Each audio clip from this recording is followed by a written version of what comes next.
ಇವತ್ತಿನ ಕ್ಲಾಸಲ್ಲಿ ನಾವು ಕಾಂಪಿಟೇಟಿವ್ ಎಕ್ಸಾಮ್ಸ್ಗೆ ಪ್ರಿಪೇರ್ ಆಗ್ತಾ ಇದ್ದೀವಿ ಅಂತಂದರೆ ಅದಕ್ಕೆ ಯಾವುದಾದಂಥ ಟಾಪಿಕ್ಸ್ನ ನಾವು ಕವರ್ ಮಾಡಬೇಕು ಅಂತ ಹೇಳಿ ನಿಮಗೆ ಹೇಳ್ತೀನಿ. ಹಾಗೆ ಅದಕ್ಕೆ ಸಂಬಂಧಪಟ್ಟಂಥ ಬುಕ್ಸ್ ಮತ್ತು ಆಥರ್ಸ್ನ ಕೂಡ ನಾನು ನಿಮಗೆ ಇವತ್ತಿನ ಕ್ಲಾಸಲ್ಲಿ ತಿಳಿಸ್ಕೊಡ್ತೀನಿ. ಓಕೆ, ಹಾಗೆ ಸತತ ಪ್ರಯತ್ನ ಮತ್ತು ಪರಿಶ್ರಮದಿಂದ ಯಶಸ್ಸು ಖಂಡಿತ ಸಾಧ್ಯ ಅಂತ ಹೇಳ್ತಾ ಇವತ್ತಿನ ನನ್ನ ಟಾಪಿಕ್ನ ನಾವು ಸ್ಟಾರ್ಟ್ ಮಾಡೋಣ.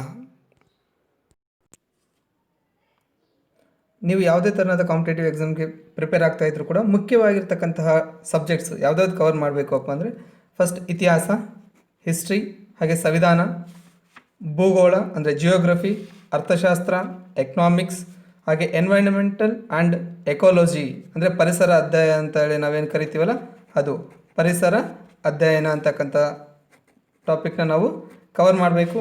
ಹಾಗೆ ಎಥಿಕ್ಸ್ ಅಂದರೆ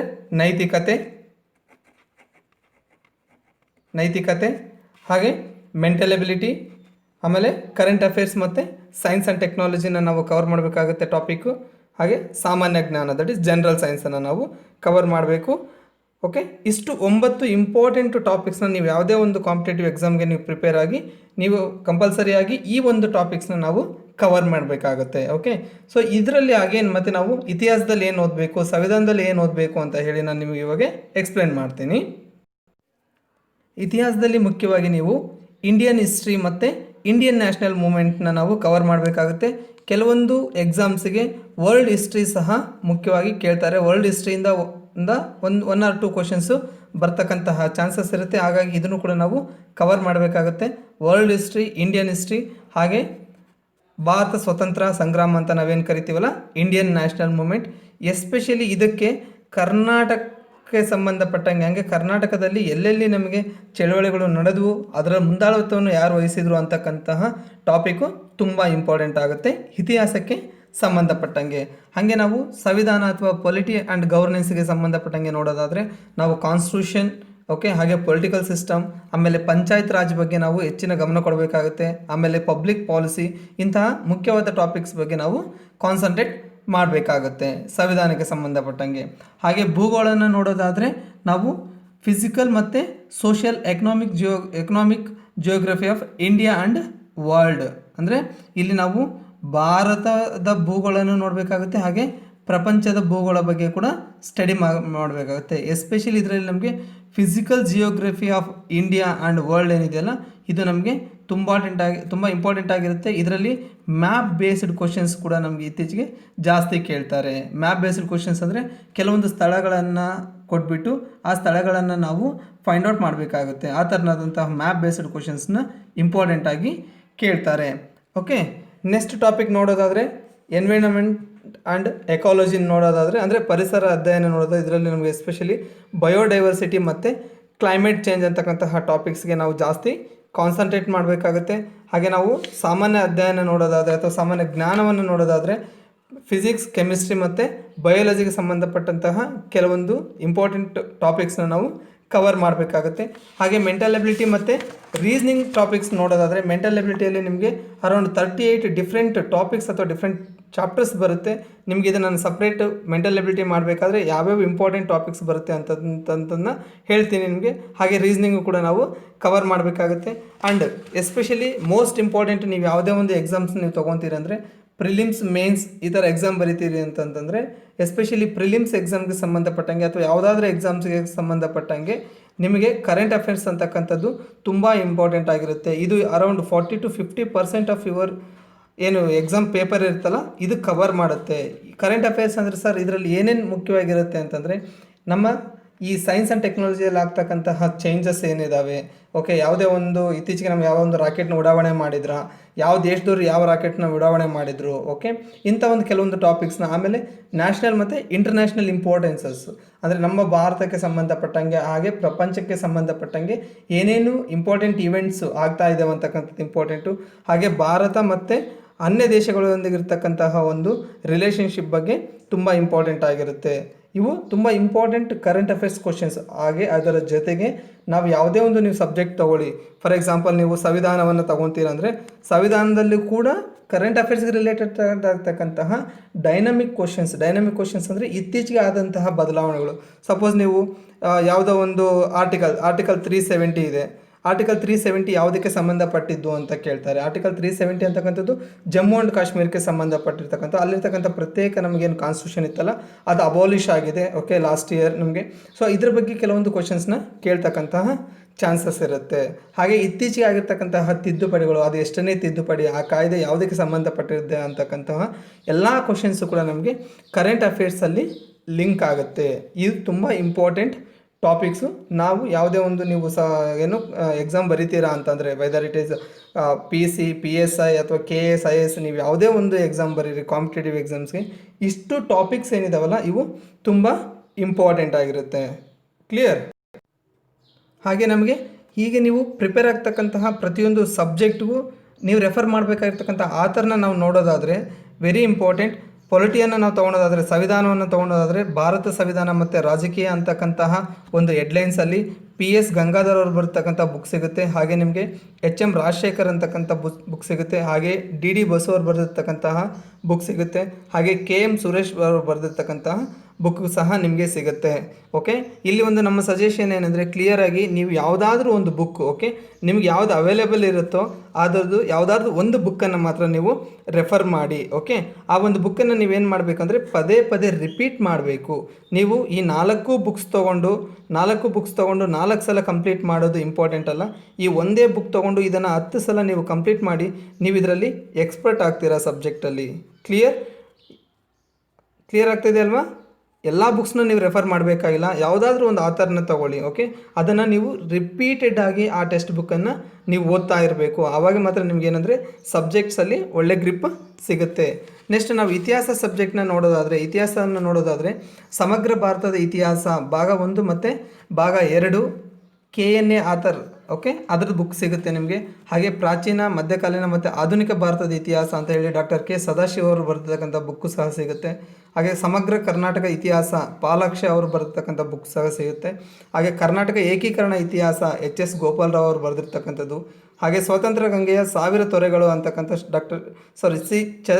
ಶಂಕರ್ ಅವರು ಬರೆದಿರ್ತಕ್ಕಂತಹ ಬುಕ್ ಸಹ ಸಿಗುತ್ತೆ ನಿಮಗೆ. ಇದರಲ್ಲಿ ಯಾವುದಾದ್ರೂ ಒಂದು ಬುಕ್ಕನ್ನು ನೀವು ರೆಫರ್ ಮಾಡ್ಬೋದು. ಓಕೆ, ಎಸ್ಪೆಷಲಿ ಈ ಕರ್ನಾಟಕ ಏಕೀಕರಣ ಇತಿಹಾಸ ಅಂತಕ್ಕಂಥದ್ದು ಒಂದು ಬುಕ್ ಜೊತೆಗೆ ನೀವು ಯಾವುದೇ ಒಂದು ಕಂಪ್ಲೀಟ್ ನಮ್ಮ ಹಿಸ್ಟ್ರಿನ ಕವರ್ ಮಾಡಿರ್ತಕ್ಕಂಥ ಬುಕ್ನ ನಾವು ರೆಫರ್ ಮಾಡ್ಬೋದು. ಹಾಗೆ second PUC text book, okay, ಸಮಗ್ರ ಭಾರತ ಇತಿಹಾಸ ಅಂತ ಒಂದು ಬುಕ್ ಸಿಗುತ್ತೆ ನಿಮಗೆ, ಅದನ್ನು ಕೂಡ ನಾವು ರೆಫರ್ ಮಾಡ್ಬೋದು. ಓಕೆ, ಯಾವುದಾದ್ರೂ ಒಂದು ಬುಕ್ನ ನೀವು ತೊಗೊಳ್ಳಿ, ಅದನ್ನ ರಿಪೀಟೆಡ್ ಆಗಿ ಓದ್ಕೊಳ್ಳಿ.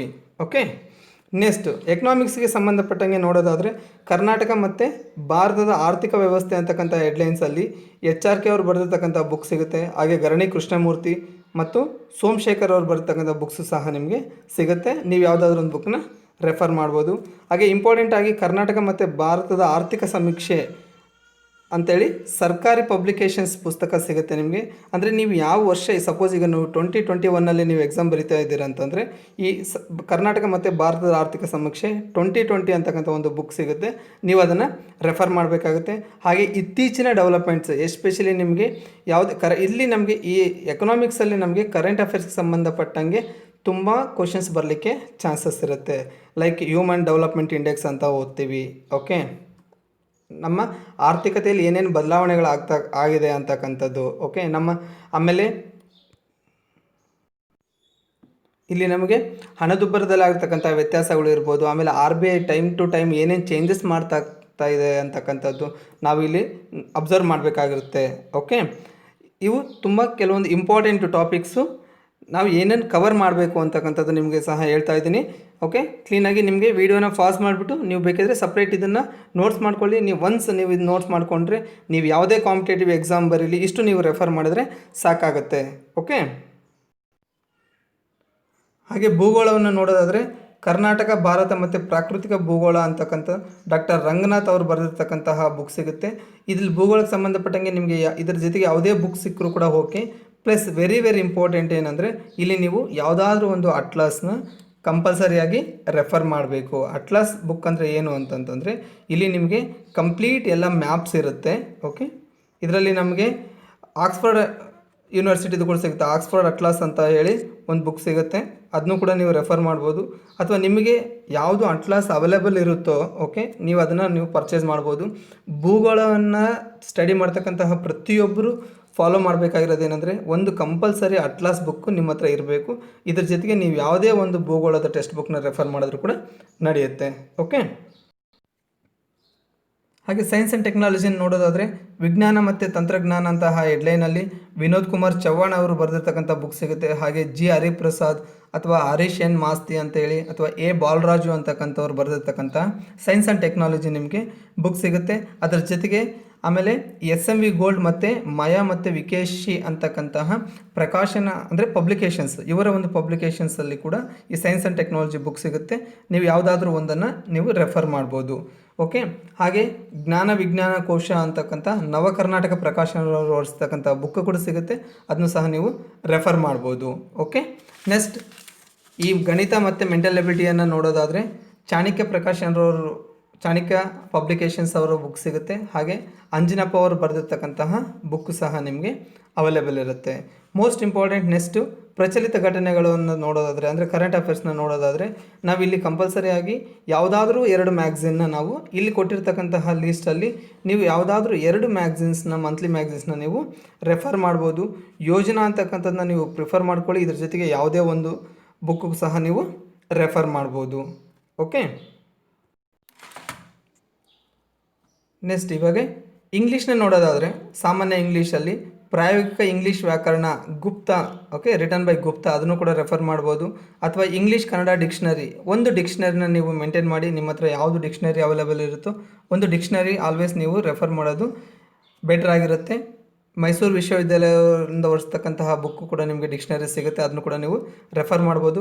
ಹಾಗೆ ಕನ್ನಡ ಇಂಗ್ಲೀಷ್ ವ್ಯಾಕರಣ ಬೈ ರಂಗಸ್ವಾಮಿ ಬೆಳಕವಾಡಿ ಅವರು ಬರೆದಿರ್ತಕ್ಕಂಥ ಬುಕ್ ಸಹ ನಿಮಗೆ ಸಿಗುತ್ತೆ ಸಾಮಾನ್ಯ ಇಂಗ್ಲೀಷಿಗೆ ಸಂಬಂಧಪಟ್ಟಂಗೆ.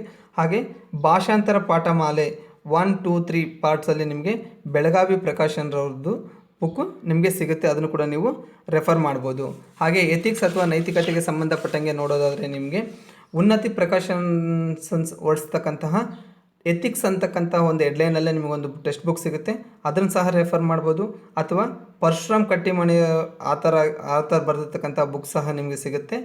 ನೈತಿಕತೆ ಅಥವಾ ನೀತಿಶಾಸ್ತ್ರಕ್ಕೆ ಸಂಬಂಧಪಟ್ಟಂಗೆ ಆ ಬುಕ್ ಸಹ ನೀವು ರೆಫರ್ ಮಾಡ್ಬೋದು. ಓಕೆ, ಹಾಗೆ ನಾವು ಕನ್ನಡಕ್ಕೆ ನೋಡೋದಾದರೆ ಕನ್ನಡ ಸಾಹಿತ್ಯ ಕೋಶ ಬೈ ರಾಜಪ್ಪ ದಳವಾಯಿ ಅಂತಕ್ಕಂಥ ಬುಕ್ ಸಿಗುತ್ತೆ, ಇದನ್ನು ಕೂಡ ನೀವು ರೆಫರ್ ಮಾಡ್ಬೋದು. ಹಾಗೆ ಕನ್ನಡ ವ್ಯಾಕರಣ ಬೈ ಅರಳಿಗುಪ್ಪಿ ಅಂತಕ್ಕಂಥ ಆ ಥರದ್ದು ಕೂಡ ನಿಮಗೆ ಸಿಗುತ್ತೆ, ಇದನ್ನು ಸಹ ನಾವು ರೆಫರ್ ಮಾಡ್ಬೋದು. ಓಕೆ, ಹಾಗೆ ಪರಿಸರಕ್ಕೆ ಅಥವಾ ಪರಿಸರ ಅಧ್ಯಯನಕ್ಕೆ ನಾವು ಸಂಬಂಧಪಟ್ಟಂಗೆ ನೋಡೋದಾದರೆ ಪ್ರೊಫೆಸರ್ ಕೆ ಭೈರಪ್ಪ ಅವರು ಬರೆದಿರ್ತಕ್ಕಂತಹ ಪರಿಸರ ಅಧ್ಯಯನ ಅಂತಕ್ಕಂಥ ಬುಕ್ ಸಿಗುತ್ತೆ. ಇದು ಸ್ವಪ್ನ ಪ್ರಕಾಶನ್ರವರು ಹೊರಡಿಸ್ತಕ್ಕಂತಹ ಬುಕ್ ಆಗಿರುತ್ತೆ. ಹಾಗೆ PV ಭೈರಪ್ಪ ಅಂತಕ್ಕಂತಹ ಇನ್ನೊಬ್ಬರಿದ್ದಾರೆ, ಅವರು IRS ಕ್ಲಿಯರ್ ಮಾಡಿದ್ದಾರೆ, ಅಂದರೆ ಇಂಡಿಯನ್ ರೈಲ್ವೆ ಸರ್ವಿಸಸ್. ಇದು IAS ಅಲ್ಲಿ ಬರ್ತಕ್ಕಂತಹ ಒಂದು ಸಬ್ ಕೆಟಗರಿ. IAS ಎಕ್ಸಾಮ್ ಕ್ಲಿಯರ್ ಮಾಡೋದ್ರಲ್ಲಿ IRS ಅಂತಕ್ಕಂಥದ್ದು ಒಂದು ಪೋಸ್ಟು. ಇವರು ಬರೆದಿರ್ತಕ್ಕಂತಹ ಪರಿಸರ ಅಧ್ಯಯನ ಅಂತಕ್ಕಂಥ ಒಂದು ಬುಕ್ಕು ಸಹ ನಿಮಗೆ ಅವೈಲೇಬಲ್ ಇರುತ್ತೆ, ಇದನ್ನು ಸಹ ನೀವು ರೆಫರ್ ಮಾಡ್ಬೋದು. ಓಕೆ, ಹಾಗೆ ಈ ಡೈಲಿ ಪೇಪರ್ಸ್ನ ನ್ಯೂಸ್ ಪೇಪರ್ ನೋಡೋದಾದರೆ ಯಾವುದಾದ್ರೂ 2 ದಿನಪತ್ರಿಕೆಗಳನ್ನು ನಾವು ಕಂಪಲ್ಸರಿಯಾಗಿ ರೆಫರ್ ಮಾಡಬೇಕಾಗುತ್ತೆ. ಇದರಲ್ಲಿ ಒಂದು ಕನ್ನಡ ಮತ್ತು ಒಂದು ಇಂಗ್ಲೀಷನ್ನು ರೆಫರ್ ಮಾಡಿ. ಕನ್ನಡದಲ್ಲಿ ನಿಮಗೆ ಯಾವುದೇ ಒಂದು ಪೇಪರ್ನ ನೀವು ರೆಫರ್ ಮಾಡ್ಬೋದು. ಹಾಗೆ ಇಂಗ್ಲೀಷ್ ತೊಗೊಂಡೋದ್ರೆ ದಿ ಹಿಂದೂ ಬರುತ್ತೆ, ಟೈಮ್ಸ್ ಆಫ್ ಇಂಡಿಯಾ ಬರುತ್ತೆ, ಓಕೆ, ಡೆಕ್ಕನ್ ಹೆರಾಲ್ಡ್ ಅಂತ ಬರುತ್ತೆ. ಯೂಶ್ವಲಿ ತುಂಬ ಜನ ಹಿಂದೂ ಅಂತ ರೆಫರ್ ಮಾಡ್ತಾರೆ. ನಿಮಗೆ ಯಾವುದು ಕನ್ವೀನಿಯೆಂಟ್ ಆಗುತ್ತೋ, ಓಕೆ, 2-3 ನೋಡಿ, ಅದರಲ್ಲಿ ನಿಮಗೆ ಯಾವುದು ಒಂದು ಇಂಗ್ಲೀಷು ನಿಮಗೆ ಈಸಿಯಾಗಿ ಅಂಡರ್ಸ್ಟ್ಯಾಂಡ್ ಆಗುತ್ತೆ ಅಂತಕ್ಕಂಥದ್ದು ಇರುತ್ತೋ ಅದನ್ನು ನೀವು ರೆಫರ್ ಮಾಡ್ಬೋದು. ಎಸ್ಪೆಷಲಿ ನ್ಯೂಸ್ ಪೇಪರಲ್ಲಿ ಏನು ಓದಬೇಕು ಅಂತಂದರೆ ಸಂಪಾದಕೀಯ ಬರಹಗಳು ಅಂತಕ್ಕಂಥ ಟಾಪಿಕ್ಸ್ ಇರುತ್ತೆ. ಅಲ್ಲಿ ಏನಂದರೆ ಇತ್ತೀಚೆಗೆ ಕರೆಂಟ್ ಅಫೇರ್ಸ್ ರಿಲೇಟೆಡ್ ಆಗಿರ್ತಕ್ಕಂತಹ ಯಾವುದಾದ್ರೂ ಒಂದು ಟಾಪಿಕ್ಸ್ನ ಡೈಲಿ ನ್ಯೂಸ್ ಪೇಪರಲ್ಲಿ ಎಕ್ಸ್ಪ್ಲೇನ್ ಮಾಡ್ತಾ ಇರ್ತಾರೆ. ಓಕೆ, ನಾವು ಅದನ್ನು ನೋಡ್ಬೋದು. ಫಾರ್ ಎಕ್ಸಾಂಪಲ್ ಆರ್ಥಿಕ ಸಮೀಕ್ಷೆ ಅಂತ ಇವತ್ತೊಂದು ಟಾಪಿಕ್ ಬಂದಿರುತ್ತೆ. ಓಕೆ, ಅದನ್ನು ನೋಡ್ಕೋಬೋದು. ಓಕೆ, ನಾಳೆ ಪಾವರ್ಟಿ ಅನ್ನೋದ್ರ ಬಗ್ಗೆ ಯಾವುದಾದ್ರು ಒಂದು ಆರ್ಟಿಕಲ್ ಬಂದಿರುತ್ತೆ. ಓಕೆ, ಅದನ್ನು ನೋಡ್ಬೋದು. ಓಕೆ, ಅಥವಾ ಇಲ್ಲಾಂದರೆ ಸಂವಿಧಾನದ ತಿದ್ದುಪಡಿಗೆ ಸಂಬಂಧಪಟ್ಟಂಗೆ ಆರ್ಟಿಕಲ್ 370 ಅಬಾಲಿಷ್ ಆದ ಹಾಗೆ ಜಮ್ಮು ಆ್ಯಂಡ್ ಕಾಶ್ಮೀರಕ್ಕೆ ಸಂಬಂಧಪಟ್ಟಂಗೆ ಅದಕ್ಕೆ ಸಂಬಂಧಪಟ್ಟಂಗೆ ಕೆಲವೊಂದು ಆರ್ಟಿಕಲ್ಸ್ ಬರ್ತಾ ಇರುತ್ತೆ. ಸೊ ಇಂತಹ ಆರ್ಟಿಕಲ್ಸ್ ನಮಗೆ ತುಂಬ ಇಂಪಾರ್ಟೆಂಟ್ ಆಗಿರುತ್ತೆ, ಅದನ್ನು ಸಹ ನಾವು ರೆಫರ್ ಮಾಡ್ಬೋದು. ಓಕೆ, ಇಷ್ಟು ಬುಕ್ಸ್ ಜೊತೆಗೆ ಮೋಸ್ಟ್ ಇಂಪಾರ್ಟೆಂಟ್ ನೀವು ಇನ್ನೊಂದು ಏನು ರೆಫರ್ ಮಾಡಬೇಕಾಗ್ತೈತೆ ಅಂದರೆ ಜೀನಿಯಸ್ IAS KAS ಪ್ರಶ್ನೋತ್ತರಗಳ ಕೈಪಿಡಿ ಅಂತಕ್ಕಂತಹ ಬುಕ್ ಬರುತ್ತೆ. ಇದು IASಗೂ ಸಪ್ರೇಟ್ ಬರುತ್ತೆ, KASಗೂ ಸಪ್ರೇಟ್ ಬರುತ್ತೆ.